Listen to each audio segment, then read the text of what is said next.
ఓం గం గణపతయే నమః. శివాయ గురవే నమః.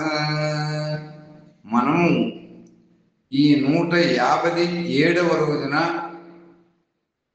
వేదముతో సమానమైనటువంటి శ్రీ శివ మహాపురాణంలో రుద్ర సంహిత సతీఖండంలో సూతుడు సౌనకాది మహర్షులకు శివభక్తులకు బ్రహ్మనాథాదుల యొక్క సంవాదము మరలా ఏ విధంగా తెలియజేశారని ఈరోజు మనం తెలుసుకుంటున్నాం. అది ఏమిటి అని అంటే, ఆ విష్ణు భగవానుడు మరియు దేవతల చేత అలా అపరాధితుడైనటువంటి దదీచి వారికి శాపాన్ని ఏ విధంగా ఇచ్చాడు, ఆ రాజైనటువంటి క్షువుణ్ణి ఏ విధంగా అనుగ్రహించాడు అనేటువంటి విషయాలని బ్రహ్మదేవుడు నారద మహర్షితో ఏ విధంగా తెలియజేశాడు అనేటువంటి విషయాన్ని ఈరోజు మనం ఆ శివానుగ్రహం చేయడం మనం తెలుసుకుంటున్నాం అని తెలియజేస్తూ,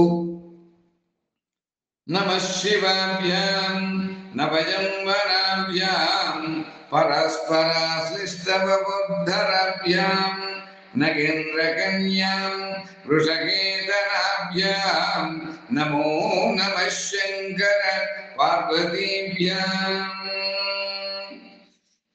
బ్రహ్మదేవుడు అంటున్నారు, ఓ నారద, భక్తవత్సలుడు అయినటువంటి ఆ విష్ణుదేవుడు అలా రాజు అయినటువంటి క్షువుణ్ణి ఇత సాధనకు బ్రాహ్మణ రూపమున దదీచి ఆశ్రమముడికి వెళ్ళాడు. అతనికి వెళ్ళి జగద్గురువైనటువంటి శ్రీహరి శివభక్తి శిరోమణి బ్రహ్మర్షి అయినటువంటి ఆ దదీచి మహర్షికి భక్తితో ప్రణామం చేశాడు. అలా రాజైనటువంటి క్షువుని యొక్క కార్యసిద్ధి కోసం కంకణం కట్టుకున్నటువంటి ఉద్యుక్తుడైనటువంటి ఆ మునీంద్రుడితో ఈ విధంగా అంటున్నాడు విష్ణు భగవానుడు, భగవంతుడైనటువంటి శివుని యొక్క ఆరాధనయందు తత్పరుడవు నువ్వు, సదా శివారాధనయందు మునిగి ఉండేటువంటి వాడు, అవినాశివి బ్రహ్మర్షివైనటువంటి ఓ దధీచి, నేను మిమ్మల్ని ఒక వరం అడుగుతాను, దాన్ని నాకు ప్రసాదించవలసింది అన్నాడు.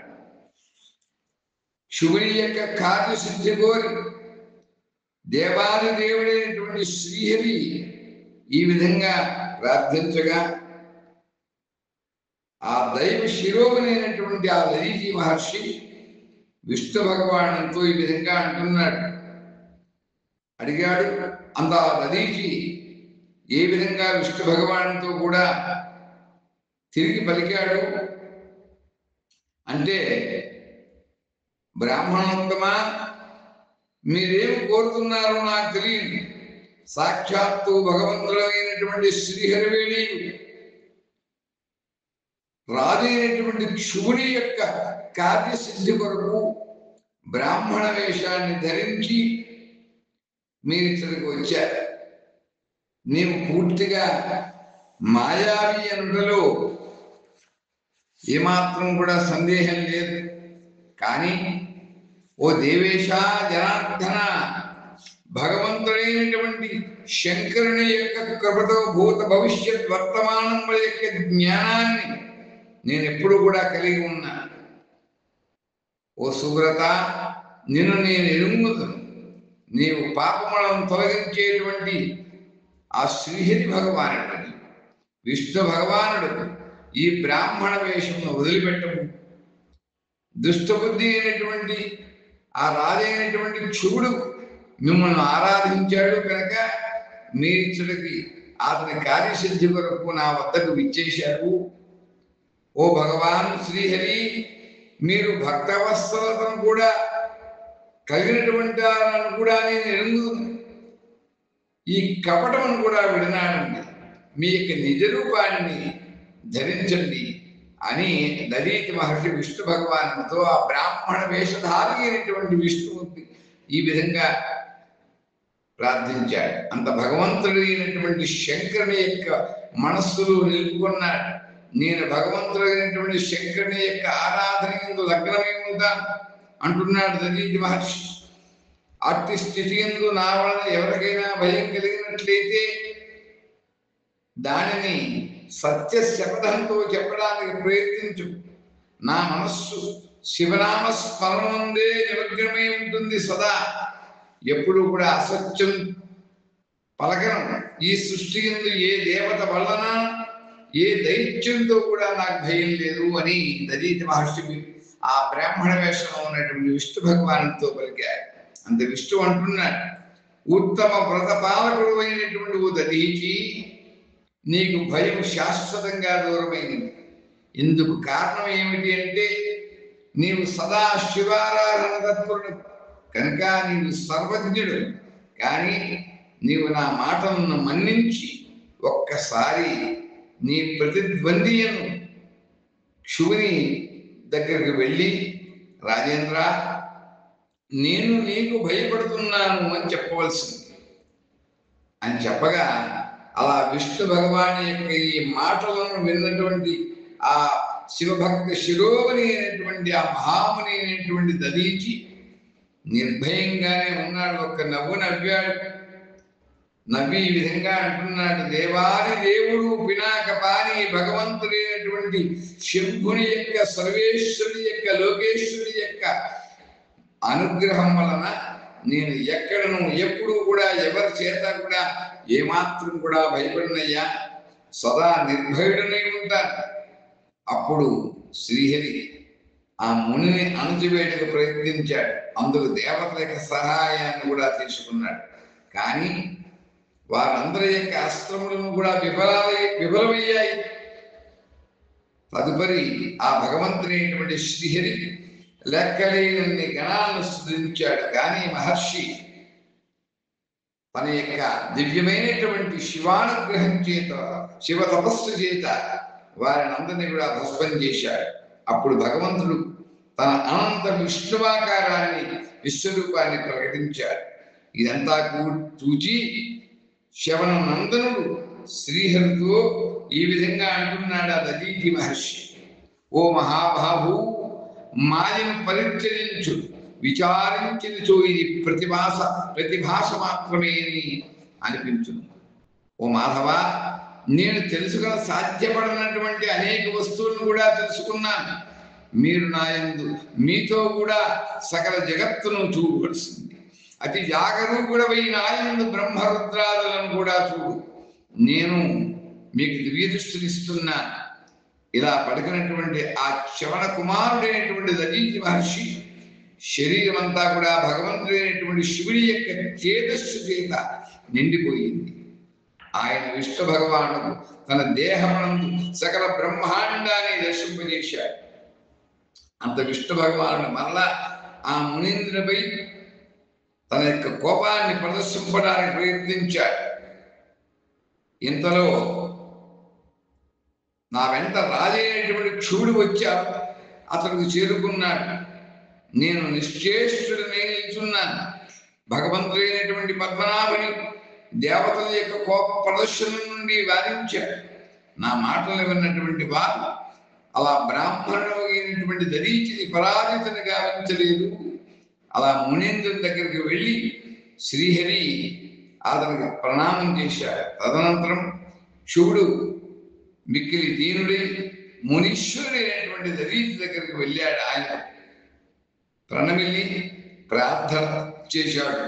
ఏ విధంగా అంటే శివుడు అంటున్నాడు, ఓ మునిశ్రేష్ఠ, ఓ శివభక్త శిరోమణి, నాకు ప్రసన్నులు కావలసింది. పరమేశ్వర, మీరు దుర్జనుల యొక్క దృష్టి నుండి దూరంగా ఉండాలి, నా మీద దయ చూపాలి అని శివుడు పలికాడు. అంత మరలా బ్రహ్మదేవుడు అంటున్నాడు, ఓ నారదా, అలా శివుని యొక్క మాటలను విన్నటువంటి తపోనిష్ట గరిష్ఠుడు, తపోనిధి, శివభక్త పరాయణుడు, బ్రాహ్మణుడైనటువంటి ఆ దదీచి అతని యొక్క భక్తికి మెచ్చి అనుగ్రహించాడు. ఆ తర్వాత విష్ణువు మొదలగు వారిని చూచి ఆ దదీచి మరి క్రోధంతో వ్యాఘ్రతకు లోనయ్యాడు. మనస్సులో శివుణ్ణి ధ్యానిస్తూ విష్ణువు మొదలుగా కలిగినటువంటి దేవతలకందరికీ కూడా శాపం ఇస్తున్నాడు. ఏమని అంటే, దేవరాజైనటువంటి ఇంద్రుడు, అతనికి సహకరించినటువంటి దేవతలు, మునీంద్రులారా, మీరు రుద్రుని యొక్క కోపాగ్ని చేత శ్రీ విష్ణువును మీరును కూడా మీ గణములతో పరాజితులై నశించులుగాక అని ఆ దదీతి మహర్షి దేవతలకు శాపము ఇచ్చి, శివుని చూచి దేవతలకు, రాజులకు, పూజ్యులకు ద్విజశ్రేష్ఠుడు దదీతి ఈ విధంగా అంటున్నాడు: రాజేంద్ర, బ్రాహ్మణుడే బలశాలియు ప్రభావశాలి కూడా అవుతాడు అని స్పష్టము చేసి, బ్రాహ్మణుడైనటువంటి దదీచి తన ఆశ్రమందు భూయిష్ఠుడయ్యాడు. అలా అటు పిమ్మట శివుడు దదీచికి నమస్కరించి తన యొక్క గృహానికి వెళ్ళిపోయాడు. తదుపరి విష్ణు భగవానుడు దేవతలతో కూడి తాను వచ్చినట్లే తిరిగి వైకుంఠపురికి వెళ్ళిపోయాడు. అలా వైకుంఠానికి వెళ్ళిపోయి ఆ విష్ణుమూర్తి ఆ స్థలము స్థానేశ్వరం అనేటువంటి పేరుతో తీర్థరూపమున ప్రసిద్ధి చెందింది నేటికి కూడా. అలా స్థానేశ్వరుని వరకు కూడా యాత్ర జరిపినటువంటి మనుష్యులు ఎవరైతే ఉంటారో వారందరూ కూడా విష్ణు సాయుధ్యాన్ని పొందుతారు అని శ్రీ శివ మహాపురాణం ద్వారా మనకు తెలియబడుతుంది అని బ్రహ్మదేవుడు నారదునితో అంటున్నాడు: నాయన, నేను నీకు సంక్షిప్తంగా ఏ విధంగా చూడు ఆ దదీచి మహర్షి యొక్క వివాద వృత్తాంతం అంతా కూడా నీకు తెలియజేశాను. భగవంతుడైనటువంటి శంకరునకు తప్ప కేవలము బ్రహ్మ విష్ణువులకే ప్రాప్తించినటువంటి శాపం నీకంతా కూడా వివరించారు. ఆ విధంగా ఆ శుభ దదీతుల యొక్క వివాద సంబంధమైనటువంటి ఈ ప్రసంగాన్ని ఎవరైతే ప్రతిరోజు కూడా నిత్యము పఠిస్తూ ఉంటారో అలా పఠించినటువంటి వారికి అకాల మృత్యువును దరిరాదు. అలా పఠించినటువంటి వారు అకాల మృత్యువును జయించి దేహత్యాగం చేసినటువంటి తర్వాత తప్పకుండా బ్రహ్మలోకానికి వెళతారు. ఎవరైతే దీన్ని పఠిస్తూ ఉంటారో అటువంటి వారు యుద్ధ భూమి ఎందు, రణభూమి ఎందు ప్రవేశించే వారు ఎప్పుడూ కూడా మృత్యు భయాన్ని పొందరు.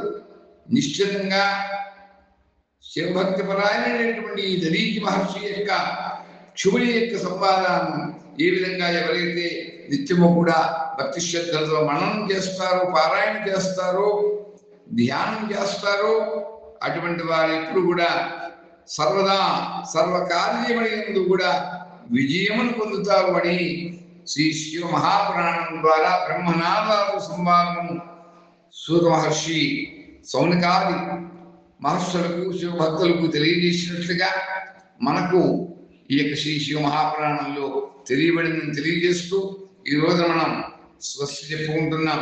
జయ విశ్వేశ్వర విశ్వాధార విశ్వరూప విష్ణుప్రియ వామదేవ మహాదేవ దేవాదిదేవ దివ్య రూప దీనానాదైక శరణ శరణాగత వజ్ర పంజర సాధితాఖిల కార్యాకార్యాతీత కారణ కారణ కామాధిత్వణ దహన ధనవంతకర దారితాఖిల దారిద్ర్య జితేంద్రియ ప్రియ జితేంద్రియైకగమ్య కాశీస్థావర జంగమ నిర్వాణదాయక త్రిదశనాయక కాశికా ప్రియ నమస్తే నమస్తే నమస్తే నమః.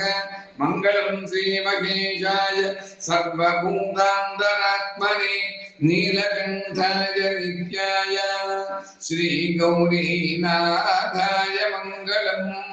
కైలాసగిరివాసాయ రుద్రాయ పరమాత్మనే సచ్చిదానంద రూపాయ సాంబదేవాయ మృత్యుంజయాయ త్రయంబకాయ దివ్యమంగళమంగళం దివ్యమంగళమంగళం దివ్యమంగళమంగళం.